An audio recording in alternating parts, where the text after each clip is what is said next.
une année, nous nous sommes plaints parce qu'un ministre de l'Environnement, quand il est arrivé, c'était un pouvoir, ils n'ont pas respecté l'environnement au plateau. Ils ont commencé à abattre les arbres centenaires. Et aujourd'hui, les entreprises continuent d'abattre de gros arbres parce qu'ils veulent avoir des billes de bois pour aller les commercialiser.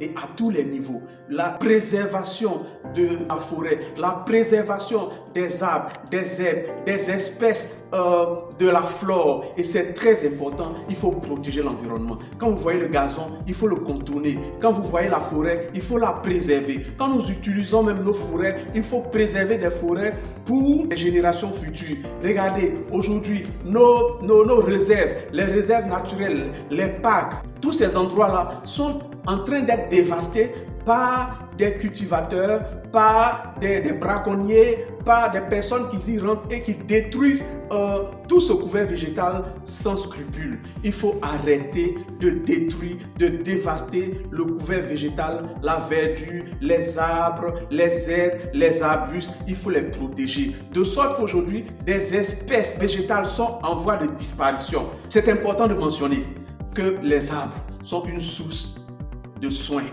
Beaucoup de médicaments tirent leur source, tirent leur substance dans la forêt, dans les arbres. Aujourd'hui, il y a des espèces riches qui ont beaucoup d'éléments qui rentrent dans la composition des médicaments qui sont en train de disparaître parce que l'homme les détruit sans y prendre garde.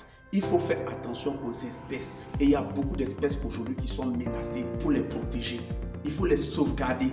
Il faut travailler non seulement à identifier les espèces qui sont en voie de disparition, mais il faut aussi travailler à les protéger, à les préserver. Stoppons la destruction abusive des herbes, des arbres, des arbustes.